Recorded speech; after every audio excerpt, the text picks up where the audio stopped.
오늘 우리에게 주신 하나님의 말씀은 요한복음 1장 6절에서 8절까지 말씀입니다.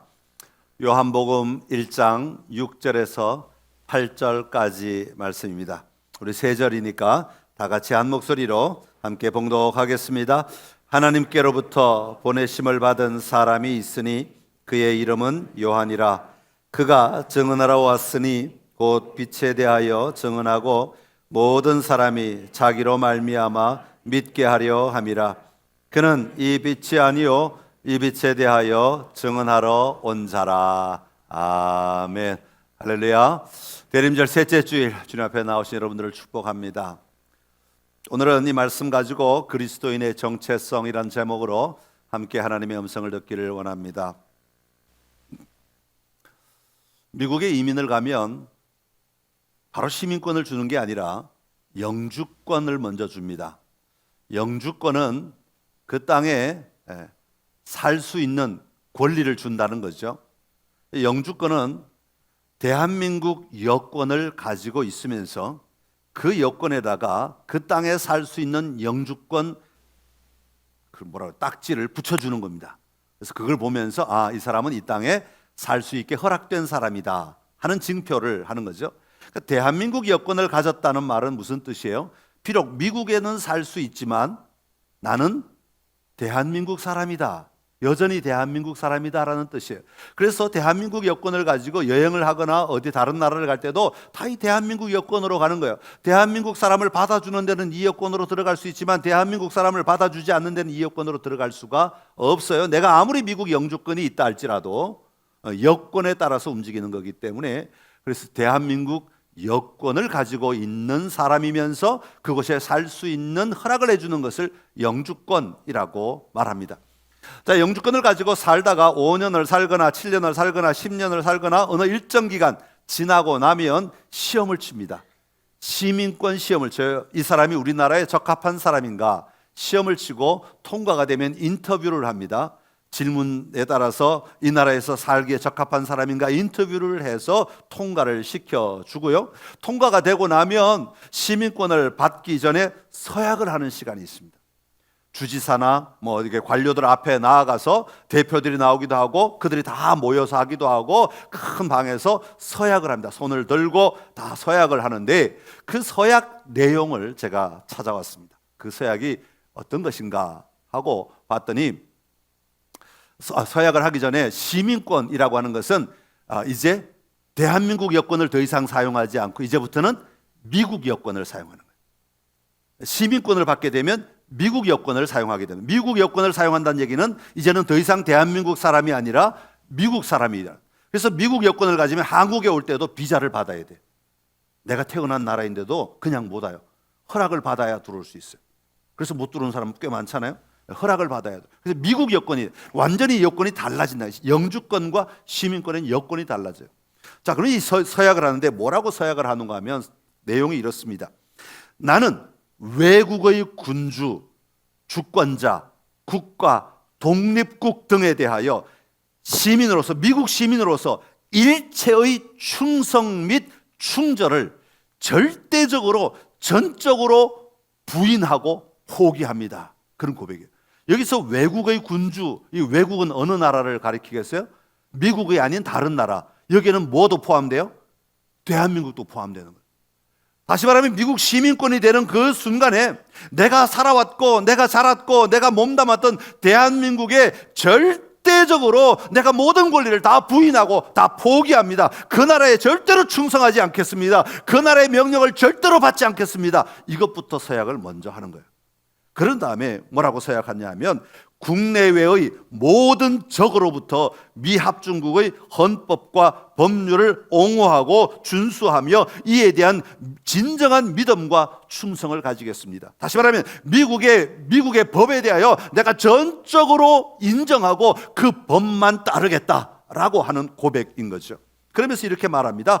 법이 요구할 때는 미합중국을 위하여 국방의 의무를 수행할 것이며, 나라에서 강제로 징집을 하면 총 들고 나가야 된다 그 말이에요.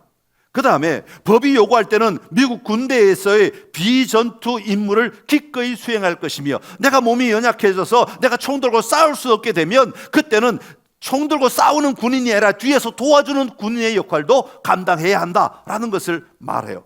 그 다음에 법이 요구할 때는 민간인의 지시하에 국가적인 중요한 임무를 수행하고 주저함이 없이, 또한 회피할 의도 없이 자유로이 이러한 의무를 다하기로 서약합니다 라고 서약하는. 그리고 마지막에 뭐라고 하느냐면 하나님이여 나를 도우소서. 여기까지가 서약할 때, 선서할 때 서약문이에요.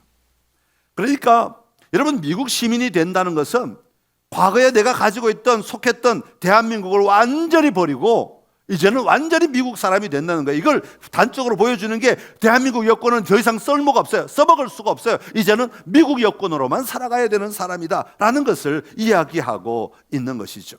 여러분, 미국 시민이 된다는 것은 과거의 정체성을 다 잊어버려야 된다. 과거의 정체성을 따를 수 없다. 그게 과거에 내가 속했던 나라가 잘못하면 미국의 적국이 될 수도 있어요. 그러면 미국을 위해서 이 나라와 싸워야 된다는 거예요. 이게 서약 속에 들어있는 의미라는 겁니다. 미국 시민이 된다는 것은 새로운 정체성을 네가 수용하고 받아들여야만 된다라는 것을 이야기하는 것이고, 그래야만 미국이 주는 특권을 누리며 살아갈 수 있게 된다라는 것입니다. 여러분, 오늘 우리는 누구입니까? 예수님을 나의 그리스도, 메시아, 주님으로 믿고 고백하는 자들입니다. 그렇다면 우리는 어떤 정체성을 고백하며 살아야 하겠습니까? 여러분, 예수를 믿는다는 것은 내가 예전에 예수를 믿기 전에 살아오던 삶에다가, 그 정체성에다가 단순히 우리의 지식을 하나 더 늘려가는 것, 단순히 우리의 습관을 하나 더 늘려가는 것, 예전에는 일요일에 하지 않던 교회 나와서 예배를 1시간 더 드리는 것, 이런 것들이 보태지는 게 아닙니다. 여러분, 예수를 믿는다는 건 내가 과거에 가졌던 모든 것들을 다 버리고 이제는 새로운 정체성, 예수 그리스도의 자녀로서의 정체성을 가지고 살겠다고 하는 결단과 고백이 함께 있어야 하는 거죠. 그렇기 때문에 예수를 믿는다는 건 우리의 생각, 우리가 가치 체계, 우리의 사고방식, 우리의 정체성, 우리의 방향성, 어디로 내가 나아가느냐, 이 모든 것들이 다 바뀌어지게 된다는 의미입니다. 오늘 사도 요한은 이 세례 요한의 모습을 보면서, 소개하면서 예수님을 믿는 우리가 가져야 될 정체성이 무엇인가 하는 것을 아주 짧은 이 세 절 속에 우리에게 소개하고 있습니다. 오늘 말씀을 통해서 예수님을 믿는 나는 어떤 사람인가를 다시 한번 정돈하고, 내가 정말 이런 정체성을 가지고 살아야 한다 하는 분명한 확신을 가지고 담대하게 그렇게 살아가는 은혜가 우리 선창의 모든 가족들 안에 있기를 간절히 기원합니다.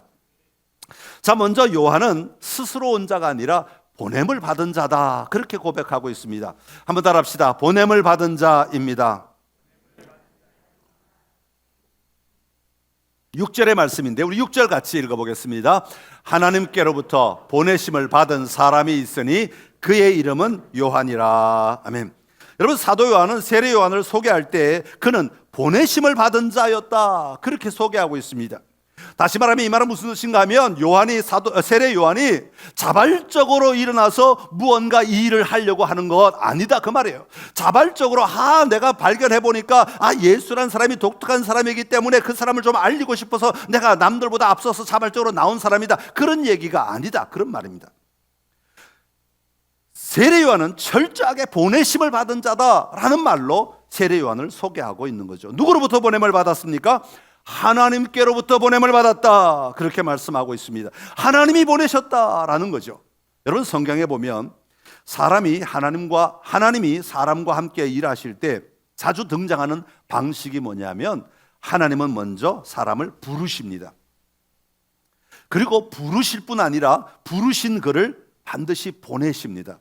예를 들어 하나님은 아브라함을 부르십니다. 그리고 난 다음에 아브라함을 보내시는 거죠. 그래서 성경에 나오는 하나님을 한마디로 어떻게 소개하느냐 하면 보내시는 하나님이시다, 그렇게 소개하고 있습니다.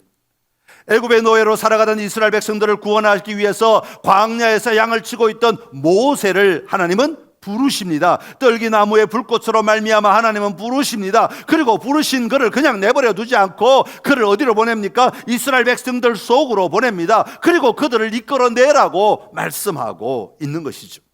예수님은 제자들을 부르십니다. 부르신 그들을 그냥 늘 예수님이 데리고 다니시지 아니하고 때때로 보내시는 훈련을 시키십니다. 나가서 둘씩 짝지어서 전도도 해보고 나가서 살아도 봐라. 그러면서 계속 보내시는 훈련을 시키세요. 그러다가 예수님이 승천하시고 날 때는 완전히 너희들이 가라 라고 말씀하시는 거예요. 보내시는 하나님이신 것입니다. 이처럼 하나님은 부르시고 보내시는 분이시다라는 거예요. 자, 그렇다면 하나님은 무엇을 위해 세례 요한을 보내셨는가 하는 겁니다. 이사야 40장 3절에서 5절의 말씀인데 같이 읽어보겠습니다. 외치는 자의 소리여 이르되 너희는 광야에서 여호와의 길을 예비하라. 사막에서 우리 하나님의 대로를 평탄하게 하라. 골짜기마다 도두어지며 산마다 언덕마다 낮아지며 고르지 아니한 곳이 평탄하게 되며 험한 것이 평지가 될 것이요 여호와의 영광이 나타나고 모든 육체가 그것을 함께 보리라. 이는 여호와의 입이 말씀하셨느니라. 아멘. 자, 여기 보면 요한은 메시아의 길을 위하여 예비하기 위하여 보냄을 받은 사람이다 라고 말씀하고 있습니다.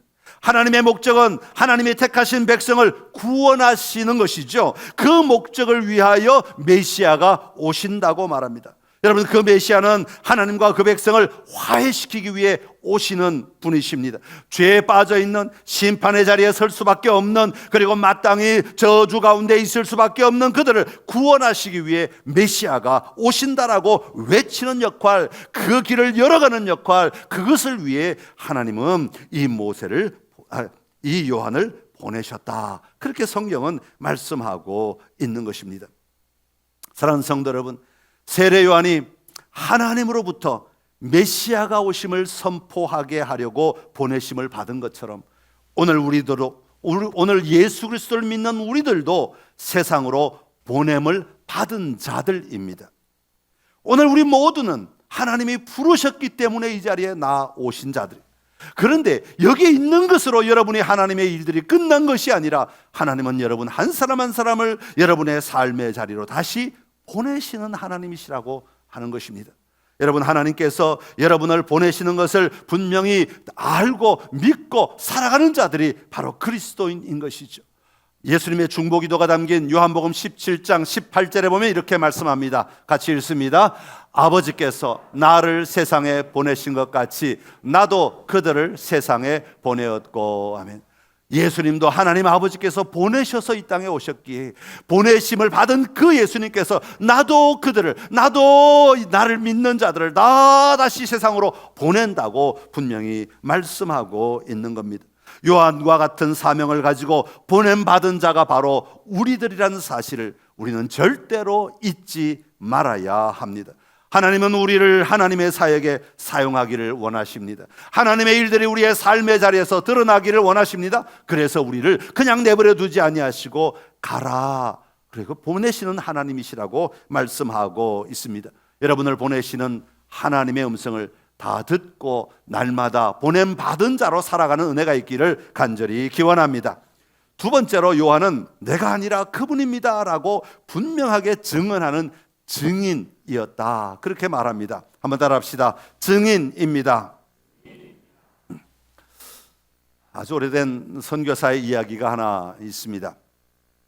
밀림 오지를 향해 내가 선교를 하고 싶다, 그렇게 꿈꾸며 선교사가 된 한 분이 계셨는데 이제 때가 되어서 배를 타고 바다를 건너서 오지를 향해 가는 날이 되었습니다.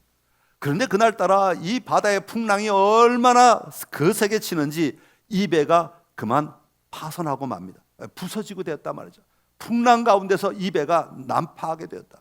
그래서 배가 산산조각이 나고 그 배에 있는 사람들이 다 죽게 되었습니다.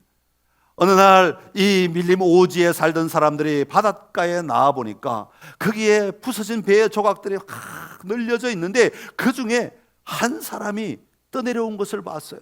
그 사람은 거의 죽었어요. 온몸에 상처가 있고 도저히 살아있는 사람이라고 말하기 어려운 그런 시신과 같은 그런 한 사람이 떠내려와 있는 것을 발견하게 됩니다. 그래서 이 원주민들은 그 사람을 데리고 와서 극진하게 간호합니다. 오랜 시간에 걸쳐서 자기들 방식으로 약을 주고 치료를 하고 도와주고 음식을 주고 그래서 원기를 회복하게 합니다. 이 사람이 살아나게 된 거예요. 이 사람은 이 원주민들 속에서 그때부터 20년간을 살게 되는데 20년을 살면서 그는 분명히 선교사였지만 자신의 믿음을 그들에게 강요하지 않았다고 합니다.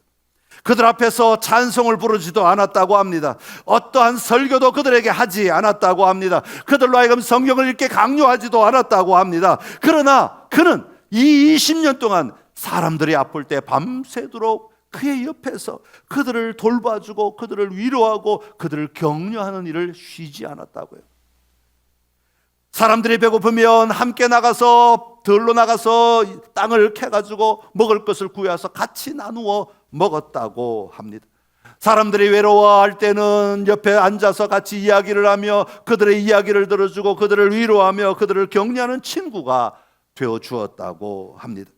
사람들이 잘 알지 못하는 것이 있으면 자기가 아는 것 최선을 다해서 가르쳐주고 모든 사람들을 동등하게 대하며 자기의 사랑을 나누어 주며 그들과 함께 정말 멋진 모습으로 삶을 살아가고 있었다고 합니다. 20년을 그런 삶을 살게 되었는데 20년이 지난 뒤에 이쪽 선교부에서는 예전에 우리가 선교사를 한 명 파송했는데 그분이 그 밀림 오지에 들어가지도 못하고 죽었다. 그러니 우리가 다시 선교사를 파송하자 해서 몇 명의 선교사들이 팀을 이루어서 그 섬을 향해 오게 된 것입니다. 그 섬에 도착했습니다. 그리고 원주민들을 만나게 되었습니다. 이 원주민들을 만났을 때 이 선교사들이 예수 그리스도의 복음을 전하기 시작합니다. 예수님은 이런 분이십니다. 예수님은 우리의 친구가 되십니다. 예수님은 이런 분이십니다 하고 복음을 막 전했더니요, 원주민들이 가만히 듣고 있다가 이러는 겁니다. 그런 예수님 우리와 함께 살고 있는데요, 그런 당신이 말하고 있는 그 예수님 우리와 함께 살고 있습니다. 내가 그 예수님 소개해 드릴게요 하고 선교사들을 데리고 그 원래 와 있던 선교사에게 데려갔다는 거예요. 죽은 줄 알았던 선교사가 살아있는 거죠. 만난 거예요. 그 선교사는 삶으로 예수 그리스도의 증인된 삶을 보여주었던 것이고, 그로 말미암아 모든 원주민들이 다 예수를 믿는 부락이 되었다고 하는 것입니다. 여러분, 이 선교사는 입으로 예수의 증인으로 산 것이 아니라 온몸으로 온 삶으로 예수님의 증인된 삶을 살았던 것이죠. 오늘 요한은 7절에서 이렇게 고백하고 있어요. 우리 7절 말씀 다시 한번 읽어보겠습니다. 그가 증언하러 왔으니 곧 빛에 대하여 증언하고 모든 사람이 자기로 말미암아 믿게 하려 함이라. 아멘. 여러분, 세례요한은 자기 자신이 무언가를 이루려고 나온 사람이 아니라고 말하고 있습니다. 그는 증언하러 온 사람이다, 그렇게 선포하고 있는 거죠. 여러분, 증언하러 온 사람은 다른 말로 말하면 바로 증인인 것입니다. 이것이 요한의 정체성이었다는 거죠. 나는 증인일 뿐이야. 나는 증인이야. 나는 내가 뭔가를 만들어내고 내가 뭔가를 가르치고 내가 뭔가를 이루어내는 사람이 아니라 나는 증인일 뿐이야, 그렇게 고백하고 있는 겁니다. 여러분, 요한은 무엇에 대하여 증인으로서의 삶을 살아가고 있습니까? 빛에 대하여, 빛이신 예수 그리스도를 증언하는 증인이었다, 그렇게 말하고 있는 겁니다. 여러분, 이처럼 자신의 정체성을 분명히 가질 때 그는 자신이 무엇을 해야 하는지를 분명히 알고 살 수 있었던 것이죠. 요한은 말합니다. 나는 메시아가 아닙니다. 나는 메시아를 알리는 사람입니다. 오늘 우리 본문 뒤에 보면 19절부터 23절까지 요한의 이야기가 또 나오는데, 우리 19절부터 23절까지 한번 읽어보겠습니다. 유대인들이 예루살렘에서 제사장들과 레위인들을 요한에게 보내어 내가 누구냐 물을 때 요한의 증언이 이러하니라. 요한이 드러내어 말하고 숨기지 아니하니 드러내어 하는 말이 나는 그리스도가 아니라 한데, 또 묻되 그러면 누구냐? 내가 엘리야냐? 이르되 나는 아니라. 또 묻되 내가 그 선지자냐? 대답하되 아니라. 또 말하되 누구냐? 우리를 보낸 이들에게 대답하게 하라. 너는 내게 대하여 무엇이라 하느냐? 이르되 나는 선지자 이사야의 말과 같이 주의 길을 곧게 하라고 광야에서 외치는 자의 소리로라 하니라. 아멘. 네가 그리스도냐? 아니라. 나는 아니라. 네가 엘리야냐? 나는 아니라. 여러분, 자신의 정체성을 분명히 아는 사람은 하나님의 영광을 자기 것으로 만들지 않습니다. 하나님의 영광은 하나님께 돌려드리고 내가 감당해야 될 일이 무엇인지를 분명히 알고 가는 사람이에요. 하나님이 취할 영광을 자신의 취할 영광과 구분할 줄 아는 사람이 되는 것이죠. 그리스도가 가질 영광을 내 것으로 빼앗지 않는 자였다 말이에요. 그러니까 이 요한은 겸손하게 이 역할을 감당할 수 있게 되었다는 겁니다. 여러분, 26절에서 27절의 말씀인데 우리 한번 읽어보겠습니다. 시작. 요한이 대답하되 나는 물로 세례를 베풀거니와 너희 가운데 너희가 알지 못하는 한 사람이 섰으니 곧 내 뒤에 오시는 그이라. 나는 그의 신발끈을 풀기도 감당하지 못하겠노라 하더라. 아멘. 여러분, 유대 사회에서 사람이 집에 들어오면, 손님이 들어오면 신발을 벗기고 발을 씻겨 주잖아요. 누가 그렇게 해요? 종들이 그렇게 해요. 여러분, 나는 그 신발끈조차도 만질 수 없는 사람이야. 나는 그거보다 연약한 사람이야. 나는 철저하게 그분 앞에서는 나약한 자야. 여러분, 자신의 정체성을 분명히 고백하고 있는 것입니다. 이것이 정인된 사람들이 가지고 있는 삶의 자세, 삶의 태도라는 것입니다. 사랑하는 성도 여러분, 우리는 그리스도인이라는 이름으로 살아가는 자들입니다. 우리의 삶의 자리에 정인된 삶을 살아가고 있는지 우리 자신을 돌아봐야 하겠습니다. 내 삶이 예수 그리스도를 드러내고 있느냐? 내 삶을 통해 예수 그리스도를 알리고 있느냐? 내가 정인으로서 내 입에서 나올 말들이 무엇인지가 분명하게 내 안에 자리하고 있느냐 하는 것입니다. 다른 사람을 섬겨주고 세워주고 감싸 안아줌으로 내 삶을 통해 예수 그리스도의 정인된 삶이 우리 안에 드러나야 하는 것입니다. 오늘 요한은 바로 그것을 우리에게 요청하고 있고 우리가 바로 그 삶을 살아야 하는 자라고 말씀하고 있는 것입니다. 사랑하는 선창의 모든 가족들이 증인으로서의 온전한 삶을 살아내는 은혜가 충만하기를 간절히 기원합니다.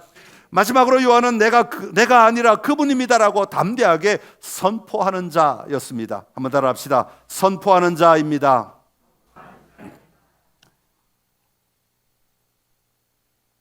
제가 극장에 가서 영화를 잘 안 보는데 지난주에는 하나님이 제 안에 극장에 가라, 영화를 한번 봐라 하는 마음을 굉장히 강하게 주셨어요. 그래서 사실 극장에 돈을 내고 영화를 보는 거 요즘에 돈 안 내고도 얼마든지 영화를 볼 수 있는 방편이 많으니까 굳이 극장 가서 영화를 봐야 되겠나 싶지만 하나님이 그렇게 자꾸 극장으로 저를 인도하셔서 제가 돈을 내고 극장에 갔어요. 오랜만에 극장 갔더니 다 바뀌어 있더라고요. 극장에 갔는데 뭘 봤냐 하면 올빼미를 봤어요. 올빼미라는 영화는 한국 영화인데 앞을 보지 못하는 침술사가 있는데 경수라고 하는 사람이 있습니다. 그런데 이 사람은 빛이 있는 곳에서는 앞을 볼 수가 없어요. 그러니까 낮에 태양이 떠 있거나 밤에 촛불이 켜져 있거나 하여튼 빛이라고 하는 빛이 있으면 이 사람은 앞을 볼 수 없는 사람입니다. 그런데 이 빛만 딱 끄지면 깜깜한 밤이 되면 희미하게나마 앞을 볼 수 있는 거예요.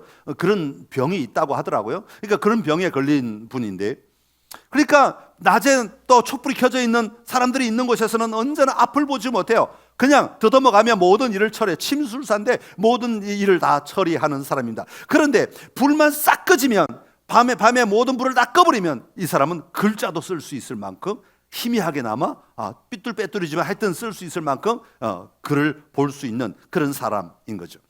이 사람이 소현세자가, 왕의 아들이 독살당하는 의사에 의해서, 그러니까 의사에서 독약을 묻힌 침을 놓는 장면, 그리고 그 의사가 죽이는 장면을 목격하게 됩니다. 어떻게 목격하냐면 처음에는 비서로, 보조로 들어가서 수건 짜서 머리에 열이 나니까 빨리 수건을 짜줘. 그러니까 열심히 이제 안 보이는 몸으로 이렇게 짜서 줍니다. 단순히 열을 내리게 하기 위해서 자기가 이제 수건을 짜준 줄 알았는데 갑자기 밖에서 바람이 쉬 불고 들어가지고 촛불을 꺼버립니다. 그랬더니 자기가 짜고 있는데 이게 핏물인 것을 보게 됩니다. 그래 얼마나 놀랐겠어요. 그래서 누워있는 소현세자를 보니까 눈에서 피가 흐르기 시작하고 코에서 피가 나기 시작하고 죽어가고 있는 거죠. 근데 아는 척을 하면 안 되잖아요. 자기는 못 보는 사람으로 알려져 있으니까. 그래서 거기에 데려가 준 건데 아는 척을 할 수 없는 거예요. 그런데 사람들이요, 이 사건이 일어나고 난 뒤로 자기가 이제 범인으로 도망을 이제 몰래 가다가 이제 찢어지고 뭐 그런 상황이 좀 일어나요. 그래서 범인으로 몰리게 됐어요. 그러면서 사람들이 이 왕이 자기 아들을 죽이라고 명령한 것이나 다름없는 그런 상황이 되어버린 거예요. 하여튼 이런 상황들이 막 꼬여가는데 이 사람이 자기가 본 것과는 전혀 다른 진실들이 막 일어나고 있는 거예요. 그러니까 마침내는 이 사람이 소리 지르는 장면이 나와요. 뭐라고 소리 지르는가? 나는 보았습니다. 나는 보았습니다. 나는 분명히 보았습니다. 나는 분명히 보았습니다. 저 사람이 죽이는 것을 나는 분명히 보았습니다. 소인세자는 독살당한 겁니다 라고 분명히 보았습니다 라고 외치는 거예요. 그 외치는 장면이 이제 끝부분 쪽에 나오는데, 그걸 듣는데 성령의 음성을 듣는 거예요. 제 안에 그 소리가 메아리 치는데 영화 끝날 때까지 그 소리 잊혀지지 않는 거예요. 나는 보았습니다. 나는 보았습니다. 분명히 사람 죽이는 것을 나는 보았습니다. 나는 보았습니다. 제 안에 막 요동치는 거예요. 너무너무 감동이 오면서 주님의 음성처럼 들리는 거예요. 너는 뭘 외치고 있느냐? 너는 네 안에 있는 네가 본 것을 정말 외치고 있느냐? 그런 마음을 주시는 거예요. 너는 뭘 선포하며 살아가고 있냐? 너는 뭘 고백하며 살아가고 있느냐? 너는 뭘 외치며 살아가고 있냐?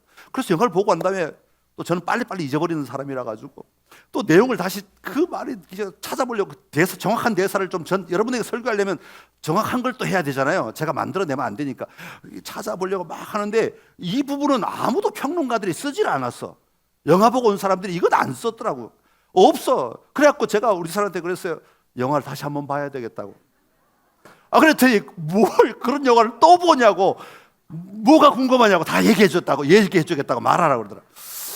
하여튼 그래서 제가 생각난 것만 지금 얘기하는 거예요. 영화를 2번 못 봐가지고, 한 번밖에 못 봐가지고. 근데 그것 자체, 그 대사만은 분명히 기억나. 자막이 마지막 영화 끝나고 자막 올라갈 때까지 제 마음 안에 계속 요동치는 소리가, 나는 보았습니다. 끌려가면서 양팔에 붙잡혀 끌려가면서 외치는 소리가, 나는 보았습니다. 나는 보았습니다. 나는 보았습니다. 어둠 속에서 본 것을 분명하게 선포하는 이 주인공의 외침은 참으로 가슴 뛰게 하는 그런 엄청난 소리로 저에게 다가왔던 것이죠. 이 어두운 세상 속에서 길을 잃고 제멋대로 살아가고 있는 이 세상 속에서 오늘 나는 무엇을 외쳐야 하는가? 다시 한번 제 안에 주님이 말씀하신 음성으로 저는 들려졌던 것입니다.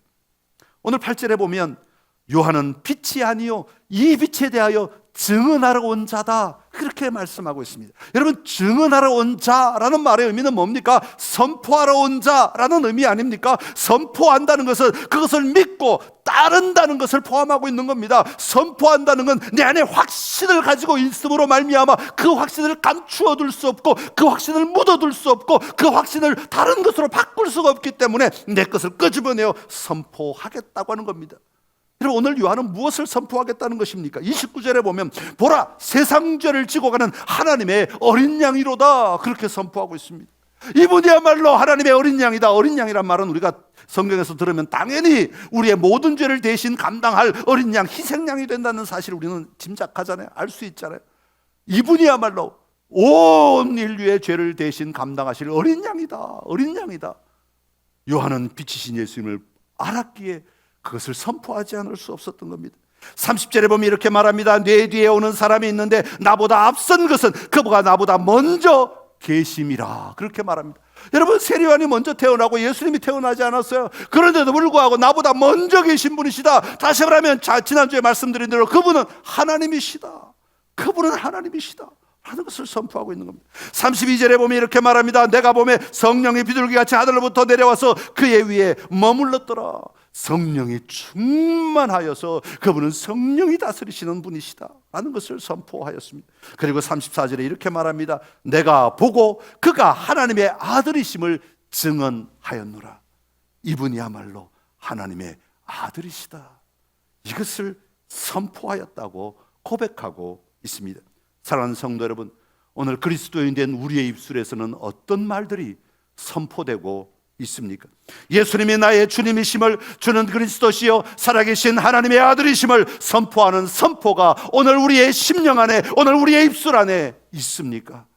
다시 한번 여러분의 삶의 자리에서 누구에게 말로 선포하지 않는다 할지라도 내가 살아가는 삶의 현장에서 내 안에 나에게 선포하는 선포가 분명히 있는 성도가 되시기를 간절히 기원합니다. 주는 그리스도이십니다. 나의 메시아이십니다. 나의 구원자이십니다. 그러게 그 확신 가지고 나는 오늘도 살아갑니다. 오늘도 내 삶의 문제를 맞닥뜨립니다. 오늘도 내가 돌파합니다. 오늘도 내가 하나님을 의지합니다. 내가 오늘도 하나님을 바라봅니다. 담대하게 선포하며 살아갈 수 있어야 하는 겁니다.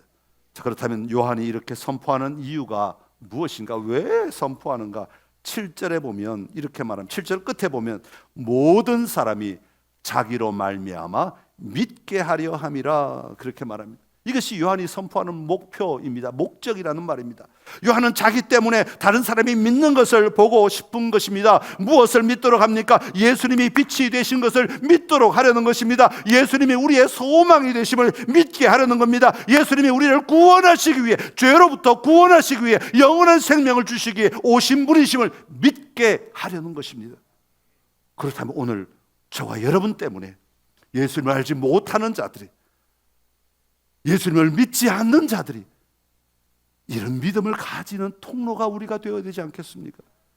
이것 때문에 주님은 우리를 부르셨고 우리를 보내셨고 우리가 증인되게 하셨고 우리 입을 벌려 선포할 수 있는 믿음을 주신 것입니다. 그러기에 여러분, 우리는 담대하게 우리의 삶을 선포하며 우리의 삶을 고백하며 사는 자가 되어야 하는 겁니다. 이것이 우리의 정체성임을 분명히 기억하고 이 정체성을 분명히 가지고 매일매일의 삶을 사는 자가 바로 그리스도인인 것입니다. 바라기는 우리 선창의 모든 가족들이 보내심을 받은 자인 줄 분명히 기억하고 증인으로서 매일의 삶을 살아가며 담대하게 선포하는 선포가 여러분 안에서 또 여러분의 입술을 밖으로 다른 사람에게 전해지는, 그래서 여러분 때문에 예수님을 믿는 자가 생겨나는, 나 때문에 교회를 멀리하는 자가 아니라 여러분 때문에 예수님을 믿는 자가 생겨나는 놀라운 삶이 회복되기를 간절히 축원합니다. 기도하겠습니다. 참 좋으신 우리 하나님 아버지, 은혜를 감사합니다. 하나님은 오늘 나를 부르신 줄로 믿습니다. 그랬기에 내가 오늘 이 자리에 나왔고 또 우리가 하나님의 자녀 된 줄로 믿습니다. 그런 하나님께서 우리를 보내신다고 말씀하시니 감사합니다. 하나님, 내 삶의 자리에 내가 보내진 자로서 살아가는 은혜가 있게 하여 주옵소서. 우리의 가정에서 내가 보내진 자로 살아가게 하여 주옵시고 우리 직장에서 내가 하나님으로부터 보냄받은 자로 살아가게 하여 주옵소서. 그 자리에서 내가 증인의 삶을 살아가기를 원합니다. 내 안에 분명한 확신 가지고 살아가는 자 되기를 원합니다. 담대한 것 붙들고 사는 자 되기를 원합니다. 그리고 담대하게 선포하며 살아가기를 원합니다. 그로 말미암아 다른 사람이 예수 그리스도를 믿는 놀라운 삶의 회복이 일어나게 하여 주옵시고 나 때문에 아버지의 예수님을 믿고 기뻐하는 삶이 일어나게 하여 주시옵소서. 예수님의 이름으로 기도드리옵나이다. 아멘.